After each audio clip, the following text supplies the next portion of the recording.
ओम। श्रीमद् भगवद गीता अध्याय 16 दैव असुर संपद विभाग योग। श्लोक 10वां। कामम आश्रित्य दुष्पूरम दंभ मान मदान्विता मोहात् गृहीत्वा असत्ग्राहान् प्रवर्तन्ते अशुचिव्रता। भगवान जो है वो आसुर विपदा के लक्षण बताते हुए कहते हैं कि उनमें दंभ है, अभिमान है, मद से युक्त मनुष्य है, किसी प्रकार भी पूर्ण न होने वाली कामनाओं का आश्रय लेकर अज्ञान से मिथ्या सिद्धांत को ग्रहण करके भ्रष्ट आचरणों को धारण करके संसार में प्रवर्तित अर्थात विचरण करते हैं। तो ऐसा जो करते हैं वो आसुर स्वभाव वाले लोग हैं। आसुर स्वभाव किसे कहते हैं कि ऐसा स्वभाव जो मृत्यु की ओर लेकर के जाए, जो अज्ञानता की ओर लेकर के जाए, जो दुख चिंता रोग परेशानी की ओर लेकर के जाए, उसे आसुरी विपदा कहते हैं। और जो सुख की ओर लेकर के जाए, उन्नति की ओर लेकर के जाए, संपदा ऐश्वर्य सुख शाश्वत सुख की ओर लेकर के जाए, उसे दैवी संपदा कहते हैं। जिन जिन चीजों को यहाँ कहा जा रहा है वो आसुरी हैं। उन्हें पहचान कर अपने अंतःकरण में वैसा दिखता हो तो वैसी वृत्ति, वैसी प्रवृत्ति, वैसे आचरण, वैसे भाव का त्याग कर देना चाहिए। आगे चलकर तो सारे ही भावों का त्याग करना होता है। प्रारंभ में तो कम से कम दुष्टता तो छोड़ो। अरे भाई, तुम सुख चाहते हो ना, दुख तो नहीं चाहते। हम कहाँ कह रहे तुम परमानंद चाहो। अगर तुम सुख ही चाहते हो, कीड़ी भी तो सुख चाहती है। जिसने शराब नहीं पिया या जो मोहित नहीं है, उसके सिवाय कोई ये नहीं कह सकता कि मैं दुख चाहता हूँ। जो दूसरे की टांग तोड़ रहा है, मजा ले रहा है, वो भी सुख ही चाहता है मेरा। लेकिन वह सुख के सिद्धांत को नहीं जानता। वही बात यहाँ कही गई है।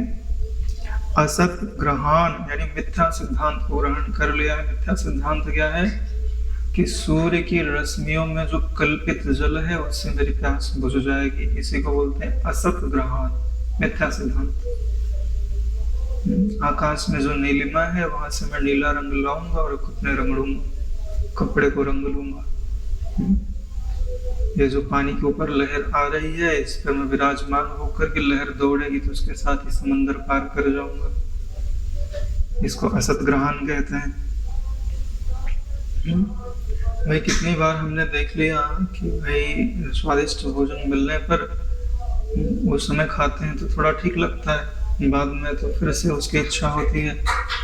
तो असत ग्रहण ही तो हुआ कि कितना ही ग्रहण करो वह तृप्ति प्रदान नहीं कर रहा है, यात्रा पूरी नहीं करा रहा। तृप्ति हृदय में बनी हुई है, अतृप्ति हृदय में बनी हुई है, तो यह बताता है कि कुछ मिला नहीं। मिलने की प्रतीति हुई मगर कुछ मिला नहीं। इसी को असत ग्रहण कहा जा रहा है।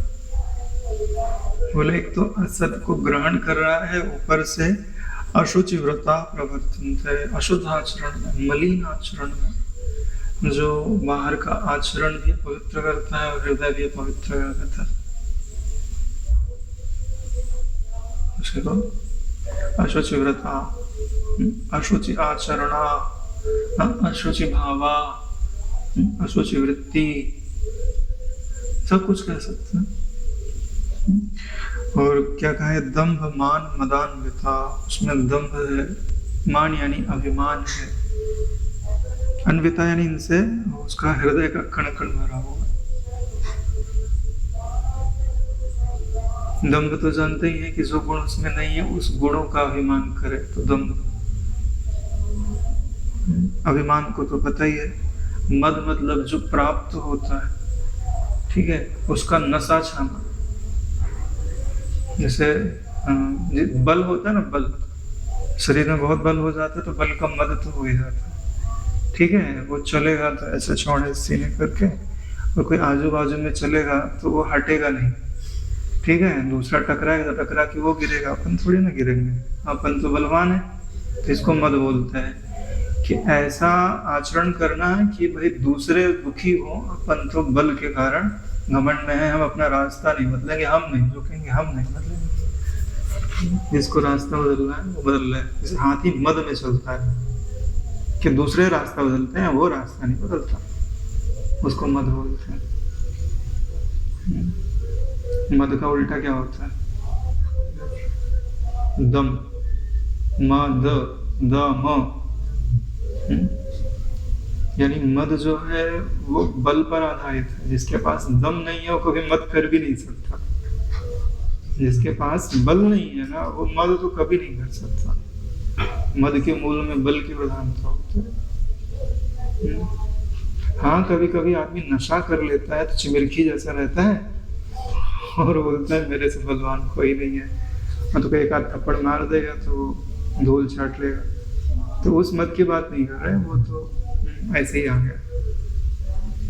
जैसे रावण में मद था कि मुझे कोई पराजित नहीं कर सकता, बाली में मद था कि भाई आधा बल मेरे पास तो ऐसे आ जाता है, तो इसको बोलते हैं मद आ जाता। यहाँ पे दंभ, अभिमान और मद से जिसका हृदय भरा हुआ है, यानी ईश्वर के लिए तो जगह ही नहीं रही, दंभ रह गया वहां पर। हाँ, तो दुष्पूरम कामम आश्रित, ऐसे कामना की इच्छा कर ली है जिसको पूरा करना, या तो दुष्पूरम लिखा हुआ है कि कठिन है ना। हम तो बोलते हैं अपूरम, वो कभी पूरी की ही नहीं हो सकती। भी ऐसी इच्छा करनी चाहिए कि जो पॉसिबल हो। हम ऐसी इच्छा कर लेते हैं कि जो पॉसिबल ही नहीं होती। जैसे हिरण्यकशिपु ने क्या इच्छा की कि मैं कभी मरूं नहीं, तो कौन सी इच्छा है? दुष्पूरम।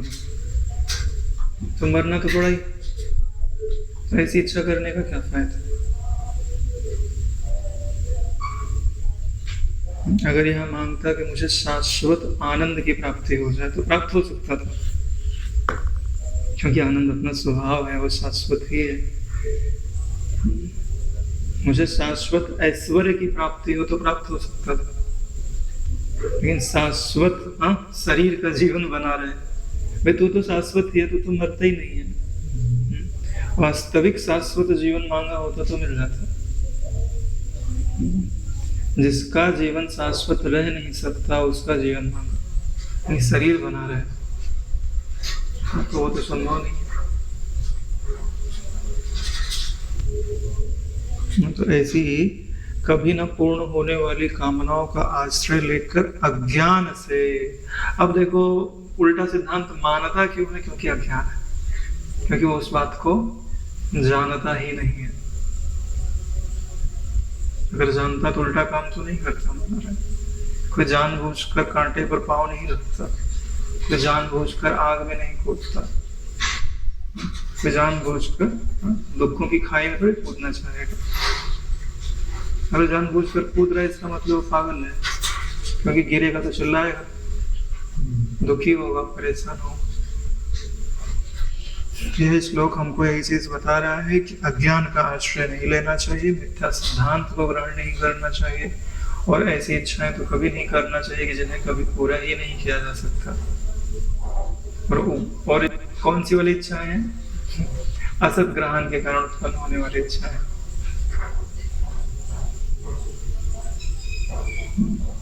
तुम इच्छा करो कि आकाश से फूल बरसे और आकाश का फूल बरसे और मेरा जो घर है वो सुगंध से भर जाए, तो उल्टी सारी इच्छाएं क्यों करते हो? वो वन में चले जाओ और फूल लेके आ जाओ, आकाश में भी कहीं फूल होता है।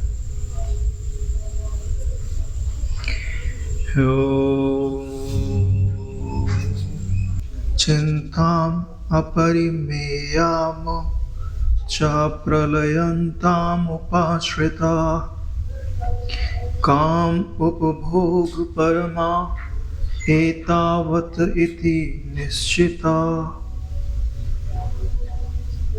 भगवान का कहना है कि मृत्यु पर्यंत रहने वाली असंख्य चिंताओं का आश्रय लेने वाले, विषय भोगों के भोगने में तत्पर रहने वाले और इतना ही सुख है इस प्रकार मानने वाले होते हैं। कौन होते हैं? जिन्होंने आसुरी स्वभाव को धारण किया हुआ है। बोले उनकी जो चिंताएं होती है ना, जब तक वो मर नहीं जाते तब तक वो चिंताएं उनकी बनी रहती हैं। और कहा जाता है कि जो चिता होती है वो तो मुर्दे को जलाती है, लेकिन चिंता जो होती है ना वो जीवित मनुष्य को ही जला डालती है। ये चिंता तो मनुष्य को पशुओं से नीचे गिरा देती है। पशु को कभी चिंता नहीं होती। भूख लग सकती है, प्यास लग सकती है, भय हो सकता है, चिंता नहीं होती। चिंता में स्मृति कारण है, वो भूल जाते हैं कोई बात को। मनुष्य नहीं भूलता, मनुष्य याद रखता है। देखो वही चिंतन है जो आपको ब्रह्म बना के देवताओं का अधिपति बना देता है, तीर्थ प्रणाम करने लगता है। जो ब्रह्म बहुत संपन्न हो जाता है तो श्याम देवा नाम बलम देते, देवता लोग बलिहार जाते। और वही है चिंतन का ही प्रभाव है कि मृत्यु पर्यंत चिंता में जले जा रहा है। भाई चिंता करने से अगर कोई प्रॉब्लम हल हो जाती तो चिंता करना बनता है। मैं तो ये कहता हूँ कि अगर बहुत विपरीत परिस्थितियां हैं, चिंता का अवसर है कि चिंतित होना चाहिए, तो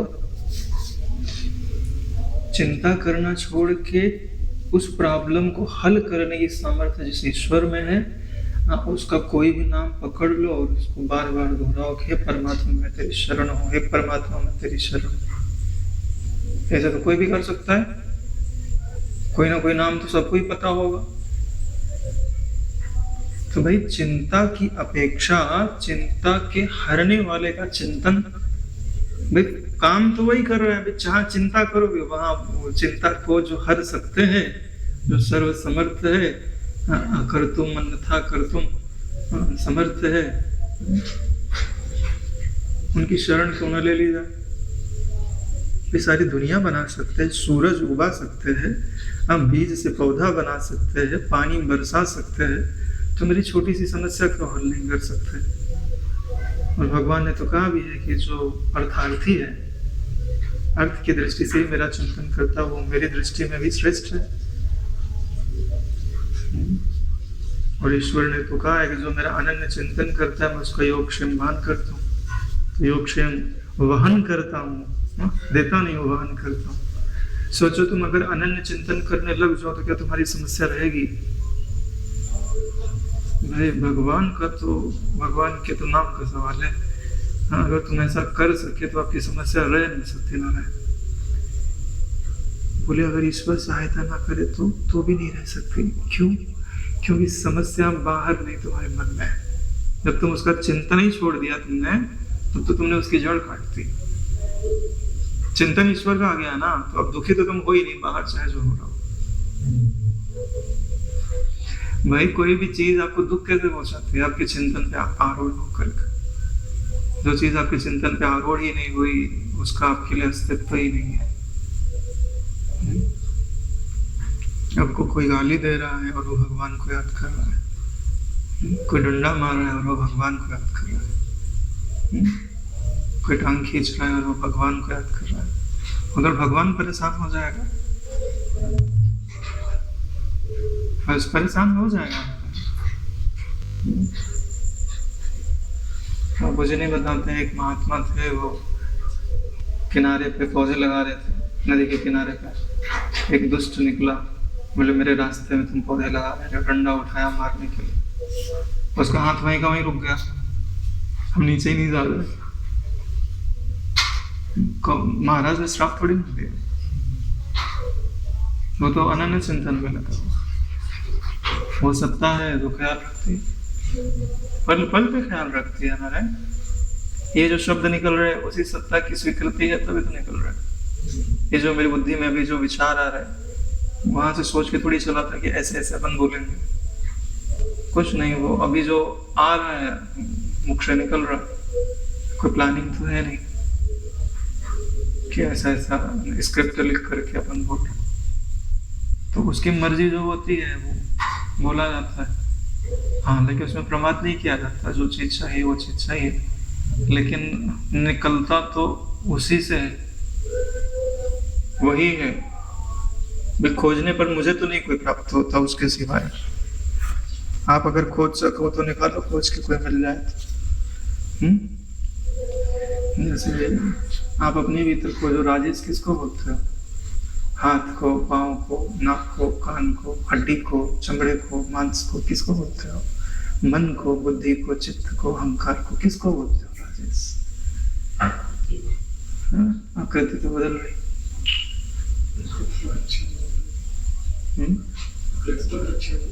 आकृति तो हर क्षण बदल रही।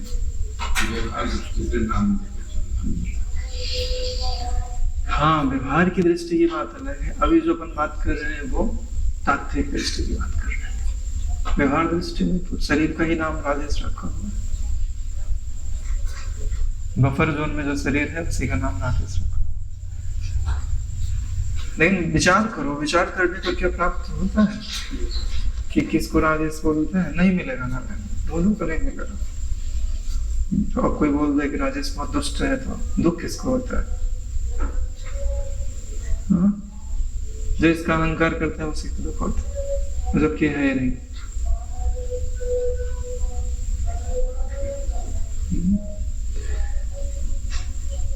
एक दिन में किसी ने मेरे को कुछ बोला कि आप क्या हो, तो मैंने बोला भाई विचार करने पर तो ये प्राप्त होता है कि अपन जो है अपरिच्छिन्न प्रकाशक हैं, और ये जो शरीर है वो परिच्छिन्न दृश्य है।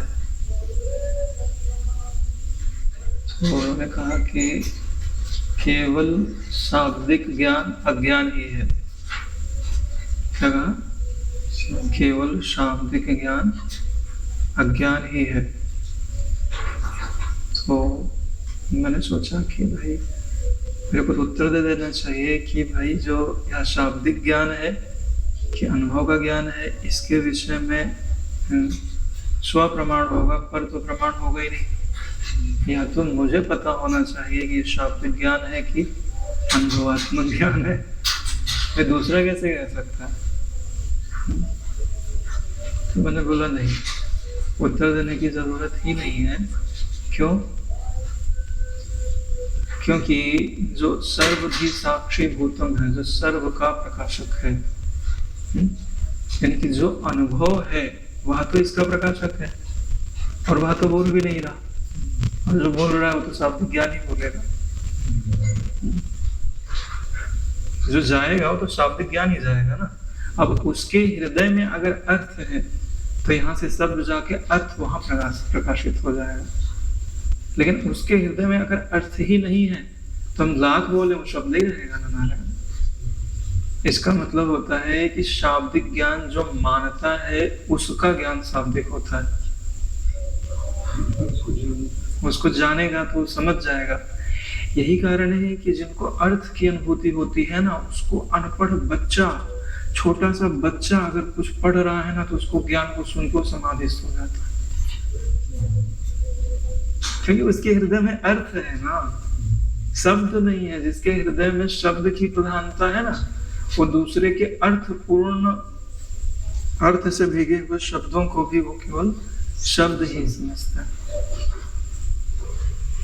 इसलिए मुझे लगा कि भाई बोलना जरूरी नहीं है भाई, आप जो समझते हो समझते रहिए, वास्तव में बोला तो शब्द ही जाता है। हाँ, तो ऐसे जो लोग हैं उनको जो चिंताएं हैं वो मृत्यु पर्यंत रहती हैं। मृत्यु पर्यंत क्यों रहती हैं? क्योंकि ऐसी इच्छा करके बैठे हैं ना जो कभी पूरी नहीं हो सकती। ऊपर वाले श्लोक में था दुष्पूरम, तो उसकी चिंता तो पूरी जिंदगी च रहेगी ना। और उसके कारण क्या होता है कि विषय भोगों के भोगने में तत्पर रहते हैं और इतना ही सुख है यही मानते हैं। इसी कारण तो चिंता है। उधर चिंता परिचर्चा विरही न संधारणा। तीन चीजों का दुख सदा रहता है। ये पेट कैसे भरा जाएगा, उधर चिंता, कैसे कमाएंगे पैसा, क्या होगा, क्या करेंगे, कहाँ रहेंगे, क्या खाएंगे, उधर चिंता। फिर किसी से प्रेम हो गया, वो आपको प्रेम ना करे, किसी और से करे तो उसकी भी परेशानी। और तीसरा, कोई टांग खींचने वाला आ गया, शत्रु। तुम दुकान खड़ी करो, वो बाजू में उससे बड़ी दुकान खड़ी कर दे। ना तुम घर बनाओ तो तुम्हारे घर के आगे बड़ा सा घर बना डाल, यानी परेशान करने में लगा रहे। तो तीन चीजें ज्यादा परेशान करती है, लेकिन जो स्वरूप में स्थित हो जाते हैं तो इनको तीनों चीजें अड़ती नहीं है।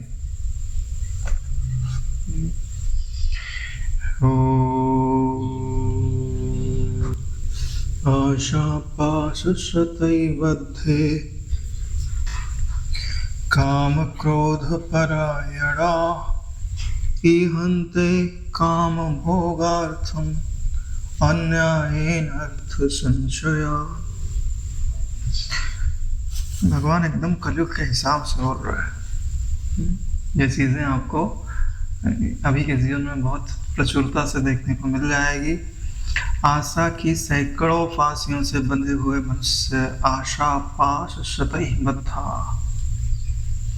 किसी के चित्त में देखो एक इच्छा है क्या, तो वो पूरी हो जाएगी, खत्म हो जाएगा। अरे सैकड़ों इच्छाएं, ये हो जाए, ये हो जाए, ये हो जाए, ये हो जाए। आशा पाश शतैः बद्धा, क्योंकि उन्हें मूल का पता ही नहीं है। मूल का पता क्यों नहीं है? क्योंकि कभी विचार नहीं किया मूल क्या है। सुखी हो जाऊं, यही मूल है, और ये पता ही नहीं है। जैसे कोई क्रिकेट देखता है, तो उसे पता नहीं है कि मुझे क्रिकेट देखकर सुख चाहिए। लगता तो सुख के कारण, लेकिन विचार नहीं करता। फिर बॉलर बॉलिंग करने के लिए जा रहा है और उसकी टीम का है, इसको यहाँ फेंकना चाहिए, इसको ऐसे दौड़ना चाहिए, इसको ये करना चाहिए। तो वही देखोगे तो आपको 50 इच्छाएं, 50 सजेशंस उसके दिमाग के अंदर आ जाएंगे। नहीं आ गए? देखो एक छोटी सी इंसिडेंट में आ गए, तो बहुत सारे दिन भर में कितने इंसिडेंट हुआ करते हैं। हर चीज के बारे में वो अपनी एक इच्छा रखता है। किसी को बोलते हैं आशा पाश शतैः बद्धा। 100 इच्छाओं से वो व्यक्ति बंधा हुआ है। अब सब कुछ तो उसकी इच्छा के अनुरूप नहीं चल सकता ना नारायण। काम क्रोध परायणा, अब इच्छा के अनुरूप हो गया तो कामना बढ़ गई, और इच्छा के प्रतिकूल हो गया तो क्रोध बढ़ गया। ईश्वर भी करे तो क्या करे? तुम्हारे मन का कर दिया, सोचा तो ये छोड़ देगा, सब समाधिस्थ हो जाएगा, तो नहीं, कामना बढ़ गई। और इच्छा के प्रतिकूल कर दूं तो क्या पता छोड़ दे कामना, तो बोले कामना नहीं छोड़ा, गुस्सा कर रहा है, क्रोध कर रहा है। काम भोगार्थम अन्यायेन अर्थ संचयान, और विषय भोग के लिए अन्याय पूर्वक धन आदि पदार्थों को संग्रह करने की चेष्टा करता है।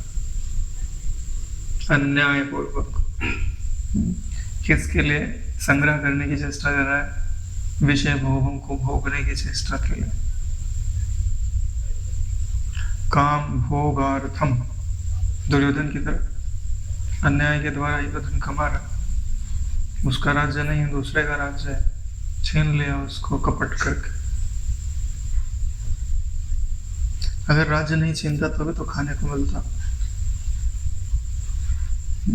ऐसे तो है नहीं कि खाने को नहीं मिलता, और खाता उतना ही, जितना राज्य था तो खाता। पेट से ज्यादा तो खाएगा नहीं, हाँ, जितनी लंबाई उससे ज्यादा तो सोएगा नहीं। बाकी दिमाग में ही रहता है, अहंकार में ही रहता है कि मैं पूरे राज्य का राजा हूँ कि एक गांव का राजा हूँ। तो अन्याय पूर्वक धन संचय करने से कोई लाभ नहीं है नारायण, क्योंकि अन्याय पूर्वक जो धन संचित किया जाता है उसके उसे 10 वर्ष ठहरता है। बोले हमने तो देखा है कि बहुत लोग कमाए हैं और पूरी जिंदगी रहता है। अरे भाई, जो कमाया हुआ है वो 10 साल के बाद अपना साइड इफेक्ट दिखाना चालू करता है। 10 साल किस हिसाब से? ऐसा गुरुजन कहते हैं किस हिसाब से वो पहले का पुण्य होता है, इसी के कारण तो अभी वो अन्याय करने में सक्षम है, नहीं तो अन्याय भी नहीं कर पाता। बल बुद्धि में कुछ योग्यता रही होगी तभी तो अन्याय किया। तो 10 साल पर जो डाल दिया। पहले भी हो सकता है, थोड़ा ज्यादा कम भी हो सकता है पुण्यों के हिसाब से, पाप के हिसाब से। तो फिर रोग में, वकालत में दूसरी जगह धन जाना चालू हो जाता, जो न्यायपूर्वक आता है। अब न्यायपूर्वक धन कैसे होता है, न्यायपूर्वक धन कैसे प्राप्त होता है, बहुत बड़ा विषय है। और एकदम साधारण भाषा में मैं बोलूं तो जो दूसरे को दुखी करके धन कमाया जाता है तो वो अन्याय का धन कहा जाता है। जिसमें दूसरे का भी मंगल हो और अपना भी मंगल हो, ऐसा जो धन कमाया जाता है वो न्याय का धन होता है। जैसे कोई दुकानदार है, अब वो कोई पदार्थ ला रहा है, तुमको पदार्थ की जरूरत है, पक्का बोल रहा है कि भाई अब मैं 5% या 10% इस पे प्रॉफिट रखता हूँ, ले रहा है, उसका न्याय का धन है। लेकिन वो कोई पदार्थ ऐसा लेके आए कि जो बहुत सस्ता हो, वो 10% ना ले, उस पर 100% लेने लग जाए और बोले कि मैं 10% लेता हूँ, तो अन्याय है। अब बोलो कुछ, करो कुछ, धोखाधड़ी।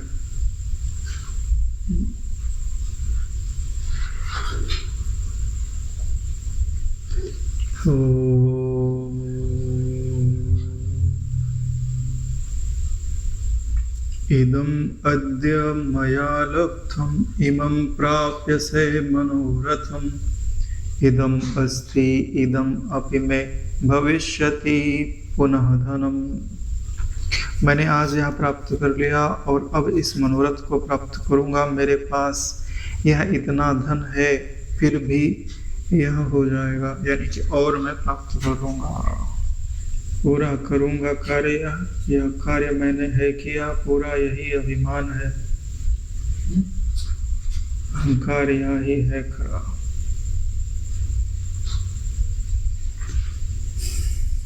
मैंने आज यह प्राप्त कर लिया।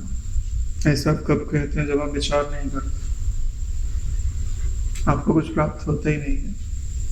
सपने में आपको कुछ मिलता है क्या? जो भी मिलता हुआ देखता है वो स्वप्न पुरुष को मिलता है, आपको नहीं मिलता। स्वप्न दृष्टा को क्या मिलेगा? सब उसी में कल्पित है।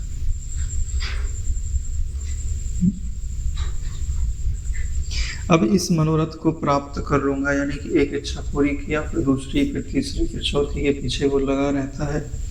और इतना धन कमा लिया तो उसमें वह संतुष्ट नहीं होता, और कमाऊंगा और पाऊंगा। जब तक आपकी आवश्यकता है तब तक आपका कर्तव्य है। जब आपकी आवश्यकता पूरी हो गई, उसके बाद अगर आपने इकट्ठा करके रखा है तो दूसरे कैसे? भाई इस धरती पे इस समय तो धन की कमी नहीं है, लेकिन धन के डिस्ट्रीब्यूशन में किसी के पास बहुत ज्यादा है, किसी के पास बहुत कम है। धन तो है, कपड़े भी हैं, दवाइयाँ भी है, अन्न भी है, सब कुछ, लेकिन यहाँ मनुष्य का ही दुश्मन बना बैठा है।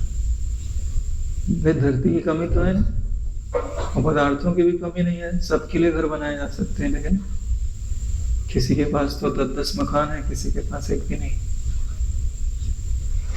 डिस्ट्रीब्यूशन की कमी है ना, पदार्थ की थोड़ी ना कमी। यहाँ तो मनुष्य ने मनुष्य को मारने के लिए ही कितने पैसे खर्च करके हथियार बनाए हुए हैं और बनाते ही जा रहे। नहीं, मनुष्य का ही दुश्मन है। हमें दूसरी जाति मनुष्य को मारे तो समझ में आता है, यहाँ तो मनुष्य ही मनुष्य को मार रहा है। इतना कभी इंटरेस्ट मिलेगा तो बात है कि वो खा नहीं पाएगा, फिर भी कमाने का चक्कर में लगेगा। सीधी बात है।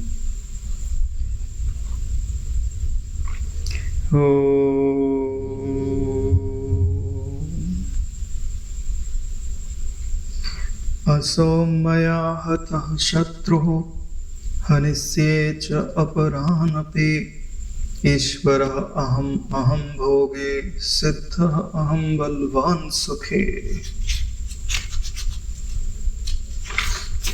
भगवान कहते हैं कि वह शत्रु मेरे द्वारा मारा गया और उन दूसरे शत्रुओं को भी मैं मार डालूंगा। मैं ईश्वर हूँ, ईश्वर को भोगने वाला हूँ, मैं सब सिद्धियों से युक्त हूँ, बलवान तथा सुखी हूँ। ऐसे आसुरी प्रवृत्ति के लोग बोलते हैं। ये मत सोचो कि भगवान बोल रहे हैं अपने लिए, ऐसा कौन बोल रहा है? आसुरी स्वभाव जिसके भीतर आ गया है, अब उसके अंदर थोड़ा बल आ गया, अपने तपस्या के कारण ही आया होगा। फिर समझ लो, इसको पूरा समझना है। हिरण्यकशिपु को उदाहरण ले लो, तुमको सब समझना आ जाएगा। हिरण्यकशिपु ने तपस्या की, तब उसके अंदर दूसरे को पराजित करने की सामर्थ्य आई। अब वो क्या कहेगा कि इन शत्रुओं को मैंने मार दिया है ना, लेकिन देवताओं को पराजित कर दिया है, भविष्य गए, अब उनको मैं कल पराजित करूंगा।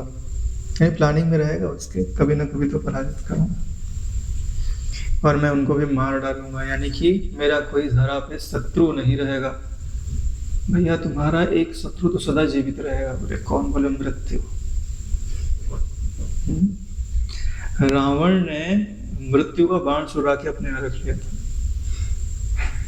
मृत्यु जैसे मार दिया ना, वो हथियार ही चुरा के अपने पास रख लिया। बोले उसके पास रहेगा नहीं तो मारेगी कैसे? तो हनुमान जी लेके आए थे, सारा काम तो हनुमान जी ने किया हुआ। तो फिर जब ऐसा हो जाता है तो क्या उसको अपने अंदर आता है कि मैं ईश्वर हूँ, यानी सर्वशक्तिमान। ईश्वर यानी सर्वशक्तिमान।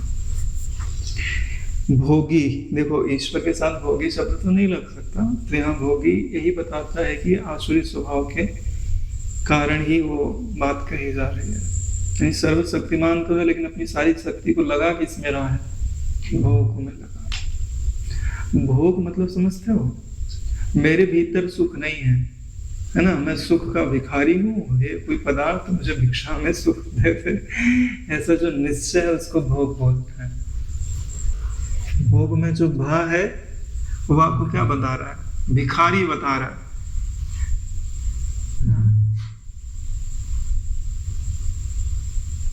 जो आपको भिखारित्व की ओर गमन करावे, सो भोग। बोले ऐसा कोई अर्थ नहीं बताएगा।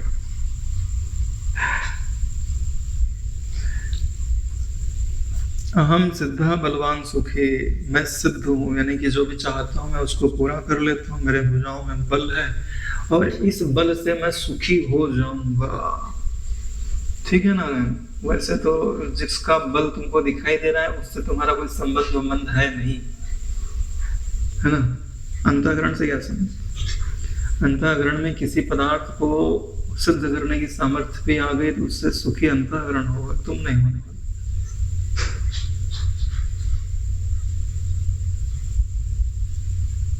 वृत्ति बनेगी कि